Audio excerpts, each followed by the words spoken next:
어린 양의 혼인잔치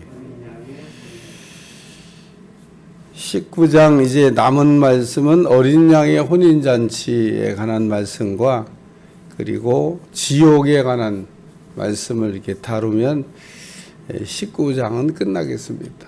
19장은 크게 할렐루야라고 하는 말씀으로부터 이제 시작을 해서 어린 양의 혼인잔치 그리고 지옥에 관한 말씀 이렇게 다루게 될 텐데, 성경 여러분이 마태복음 22장, 25장 두 군데를 이렇게 보게 되면, 마태복음 22장에는 그 어떤 임금이 아들을 위하여 잔치를 이렇게 배설했는데 초대한 사람들을 이렇게 부르는 내용이 나옵니다. 근데 안 와요. 초대했다고 오라고 그러는데 안 온답니다. 다시 종들을 보내가지고 이제 살찐 송아지도 잡고 잔치를 잘 준비했으니까 오시라고 그래도 안 옵니다. 그래서 임금이 화가 났어요. 초대장을 보냈는데 안 와가지고. 그래서 그냥 아무나 길거리에서 데려와라. 그래서 손님들을 가득 이렇게 채우는데 임금이 나가보니까 예복을 입지 않은 사람이 하나 거기 앉아있는 겁니다. 너는 왜 예복이 없냐? 그래서 바깥으로 쫓겨나서 슬피 울며 이를 갈미더라. 슬피 울며 이를 갈았다고 하는 얘기에 너무 그렇게 주목하지 말고요. 안 쫓겨나도록 해야 된다는 겁니다.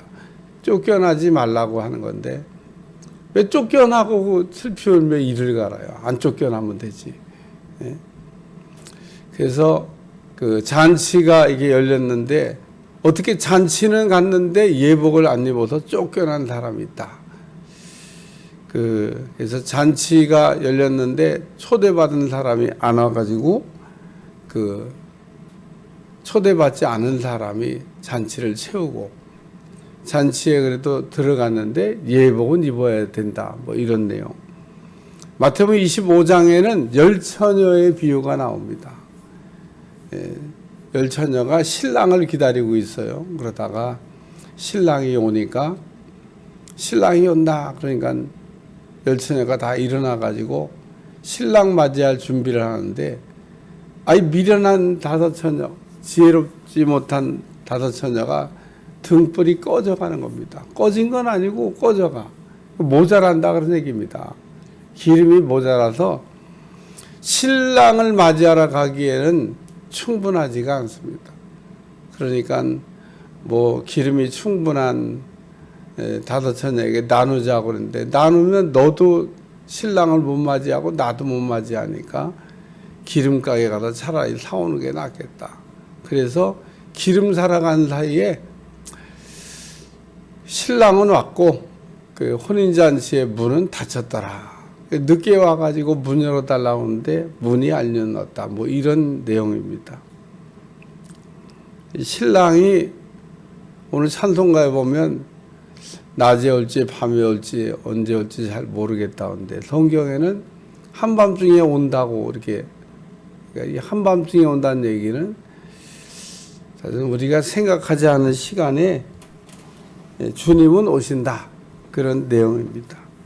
오늘 본문에도 똑같이 그 어린 양의 혼인잔치에 관한 말씀을 이렇게 기록하고 있기 때문에 읽다 보면 혼인 기약이 이르렀고, 그러니까 어린 양의 혼인 기약이 이르렀고 그의 아내가 자신을 준비하였으므로 9절 천사가 내게 말하기를 기록하라. 어린 양의 혼인잔치에 청함을 받은 자들은 복이 있도다. 마태복음 5장에 보면 8복이 나옵니다. 예수님께서 말씀하신 8가지 복이 나오는데, 요한계시록을 여러분이 읽어보시면 7복이 나옵니다. 7복. 복이 7개 있다. 그래서 요한계시록을 쭉 읽어나가다 보면 복에 대한 이야기를 다루고 있는데, 요한계시록은 7복을 얘기하고 있습니다. 그 요한계시록이 말하는 7가지 복 가운데 하나가 어린 양의 혼인잔치에 참여하는 겁니다. 어린 양의 혼인잔치에 들어가는 사람은 복이 있다. 그래요. 뭐 이거는 뭐 말할 것도 없이 축복이죠. 혼인잔치에 들어가야 될 시간에 못 들어가면 그러면 복을 못 받은 거잖아요. 그러니까 여러분들은 어린 양의 혼인잔치가 열리거든 혼인잔치에 이렇게 잘 들어갈 수 있기를 주님으로 축원합니다. 결혼식에 관하여 그 유대 사람들의 결혼식을 조금 이해해야 됩니다. 왜냐하면 2000년 전에 유대 사람들이 어떤 이렇게 절차를 밟아서 결혼을 했냐. 오늘날 우리가 결혼식 하는 거하고 똑같냐? 용어나 어떤 형식은 비슷한데 내용은 좀 다릅니다. 그게 무슨 얘기냐면 결혼식을 하기 위해서는 첫째, 오늘날 우리가 하는 거는 약혼식 같은 거래요. 약혼식. 거기선 정혼식이라고 그럽니다. 이제 신랑 신부를 정하는 거예요. 그래서 그 정혼식이라고 합니다.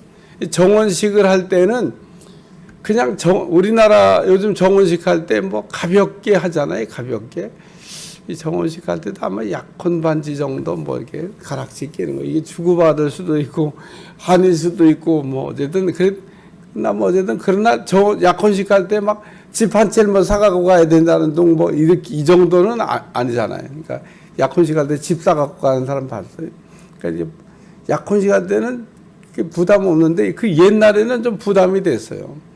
이 정혼식을 할 때 결혼 지참금이라고도 이게 돈이 왔다 갔다 해야 됩니다. 그러니까 돈 없으면 시집도 못 가고 장가도 못 가. 돈이 왔다 갔다. 그러니까 이게 돈이 왔다 갔다 해야 되는데 그런 거래가 상거래가 돼야 이제 결혼식이 된 겁니다. 그러니까 어떻게 생각하면 오늘날 약혼식 같이 가볍게 하는 행위가 아닙니다. 딱 정혼식을 한 순간 뭐 이미 결혼식을 했다고 뭐 같이 살지만 않지 뭐 같이 결혼한 거와 같아. 왜? 줄 거 다 주고 받을 거 다 받았는데 뭐 결혼식이 된 거죠. 그 다음에 이제 하는 절차가 뭐냐면 잔치입니다. 잔치. 이렇게 정혼식으로 한 다음에 두 번째 하는 단계가 잔치를 아까 22장에 잔치 얘기했잖아요. 잔치를 배설하고. 이거는 정혼식이 끝난 사람이 두 번째로 하는 절차입니다. 그래서 잔치를. 그 다음에 세 번째는 뭐냐면 이제 신랑을 맞이하는 겁니다. 신랑은 이제 잔치도 다 끝났으면 신부가 앉아갖고 신랑을 이제 기다리는데 신랑이 안 와. 밤은 깊어가는데. 그래서 신랑을 기다리다가 열처녀가 잤다. 뭐 이 얘기인 겁니다. 그래서 오늘 말씀에도 보면 그런 절차가 나오는데 여기 제가 첫 번째 정혼식이라고 그러니까 잔치하기 전에 정혼식을 해야 된다. 그런데 우리가 어떻게 예수님하고 정혼식을 했나? 예수님의 십자가의 대속의 은혜를 우리가 받아서 정혼식이 된 겁니다. 그러니까 그냥 예수님하고 나하고 신랑 신부가 됐어라고 하는 게 아니라는 겁니다. 우리가 예수님이 나의 신랑이 되고 내가 예수님의 신부가 되기 위해서는 그 중간에 대속의 은혜라고 하는 값비싼 하나님의 은혜가 우리에게 와야 그게 있어야만 비로소 결혼식이 된다는 겁니다. 결혼 지참금 비슷해요. 그러니까 우리가 십자가의 대속의 은혜를 받아들이지 않으면 그걸 우리가 그게 없으면 결혼식은 안 되는 겁니다. 그러니까 무조건 우리가 그냥 어떻게 그냥 얼버무려서 교회 나왔다고 그 정혼식이 된 게 아니고 정혼식이 되려면 절차를 그래서 교회 나오면 꼭 예수님을 이렇게 영접하는 일을 하고 혹은 뭐 본인이 이렇게 예수님을 나는 뭐 내 마음속에 구주로 받아들입니다. 라고 하는 그 예수님을 받아들인 순간부터 신분의 변화가 일어나고 그리고 내가 누릴 수 있는 특권의 범위도 정해지게 되는 겁니다. 우리가 그런 절차를 안 거치고 왜 나한테는 뭐 아무런 하나님에 대한 여러 가지 은혜가 나한테는 없지? 아무런 변화가 안 일어나서 그래요. 이제 대권을 도전하는 분들이 막 대권의 꿈을 가지고 대통령이 되기 위해서 뛰는 분들이 있잖아요. 근데 이제 저렇게 가다가 드디어 대통령 선거가 끝나잖아요. 딱 하룻밤 사이인데 자고 일어나면 이제 되신 분은 신분당 변화가 일어납니다. 뭐 어제까지 똑같은 사람인데 갑자기 대통령 됐다고 대통령이 되는 순간부터 경호부터 달라지기 시작해서 대우부터 달라지기 시작해서 뭐 온갖 게 다 달라집니다. 권한도 뭐 막강합니다. 예? 또 어떤 나라 보면 총리가 다 하는 나라도 있는데 우리나라는 총리가 다 하는 나라가 아니에요. 총리는 뭐 어떻게 보면 자기도 나름대로 뭐 하지만 그 대통령 중심제잖아요. 대통령의 모든 권한을 뭐 거의 다 가지고 있다 이렇게 생각해요. 그게 딱 자고 일어났더니 바뀌었잖아요. 그 마찬가지로 우리 하나님의 자녀도 딱 예수님을 영접하고 십자가의 대속의 은혜로 구원받는 순간부터 신분상 변화가 일어났는데 변화가 일어났다는 것을 어떻게 뭐 누려봐야 야 이렇게 변화가 일어났구나. 첫째는 기도응답에 변화가 일어났구나 이런 거 알 텐데 안 써보니까 땅속에다가 하다가 주셨는데도 그냥 묻어두고 안 쓰니까 예수님 뭐 영접하고 뭐 믿을 때나 안 믿을 때나 뭐 똑같다고 생각을 하는 겁니다. 똑같은 게 아닌 겁니다. 오늘 그래서 우리는 그 신랑 되시는 예수님과 이렇게 정혼한 사이, 정혼. 우리가 이렇게 결혼하기로 이렇게 이제 결혼하기 위해서는 두 가지 절차가 더 남았는데 그게 이제 혼인잔치입니다. 여기 보니까 혼인잔치. 그에게 빛나고 깨끗한 세마포 옷을 입도록 허락하셨으니 이 세마포 옷은 성도들의 옳은 행실이라. 그래서 우리가 혼인잔치의 기약이 이르렀고 그의 아내가 자신을 준비하였으므로 우리가 이제 정혼식 하고 난 다음에는 신부 가 필요한 것들을 이렇게 잘 준비해야 된다. 그런 얘기입니다. 우리가 구약 성경 에스더서를 읽어보면 왕비가 되기 위해서 가는 절차가 정말 복잡하다. 얼마나 많은 이렇게 단장을 하고 준비를 하고 그래서 왕비가 되듯이 뭐 그와 같다고 우리가 생각하면 될 것 같습니다. 우리가 예수님의 신부가 되는데 잘 이렇게 다듬어서 특별히 우리가 입어야 될 예복을 안 입고 있으면 신부의 자격이 없는 겁니다. 어떻게 혼인잔치에 들어가 앉았다 하더라도 계속 앉아 있을 수는 없고 쫓겨나게 된다는 겁니다.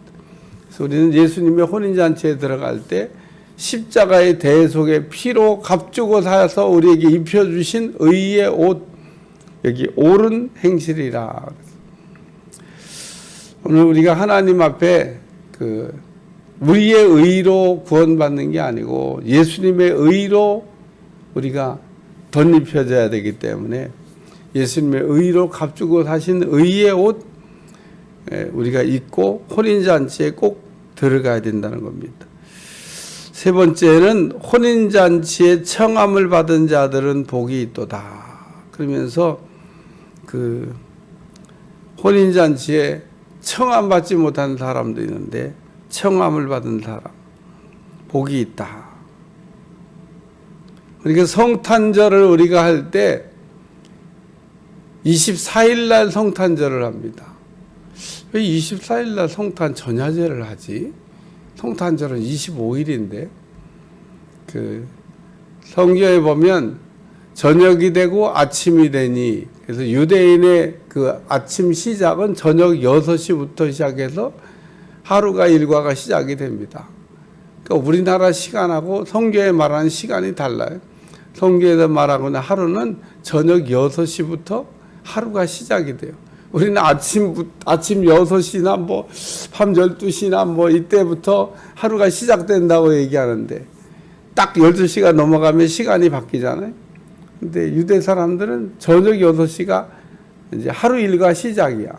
그러니까 성탄절 전야제 그때가 바로 성탄절이 시작됐다는 겁니다. 그래서 시간이 우리하고 좀 달라서 성탄 전야제 그러니까 왜 24일 날 성탄절 막 축하 공연을 하지? 성탄절은 이미 시작된 겁니다. 그래서 우리하고 시간이 달라요. 이 처녀들이 저녁 6시 이제부터 신랑을 기다렸겠죠. 하루가 시작됐으니까. 그러니까 이제 밤 12시 되면 이제 초저녁이야. 깊은 밤도 아닌 겁니다. 우리는 밤 12시가 되면 일과가 바뀐다고 생각하는데 일과가 바뀐 게 아니고 일과가 계속 6시간밖에 안 지났어요. 우리는 밤이 깊어오면 시간이 조금 말하는 게 좀 달라서. 그래서 어린 양의 혼인잔치에 청함을 받은 자들은 복이 있다. 그래서 우리는 예수님의 혼인잔치에 다 참여할 수 있는 특권을 우리가 얻었고 또 거기에 들어갈 자격을 얻었기 때문에 꼭 혼인잔치가 열릴 때 혼인잔치에서 신랑 되시는 예수님을 만나가지고 그 안에서 기쁨으로 사는 여러분들이 꼭 되시기를 축원합니다. 축원합니다. 기도하겠습니다. 하나님, 혼인잔치에 관한 말씀을 우리에게 들려주시는데 혼인잔치에 우리가 잘 참여할 수 있는 종들이 되게 하여 주시고 큰 은혜가 우리 가운데 넘치도록 축복해 주시며 오늘도 믿음으로 승리하여 달려나와 싸우니 주여 기억하시고 저들의 기도에 속히 응답하셔서 근심이 사라지게 하시고 평안이 임하게 도와주시고 모든 것들의 주의 역사가 강력하게 나타나도록 은총을 베풀어 주옵소서. 예수님의 이름으로 간절히 기도하옵나이다. 아멘.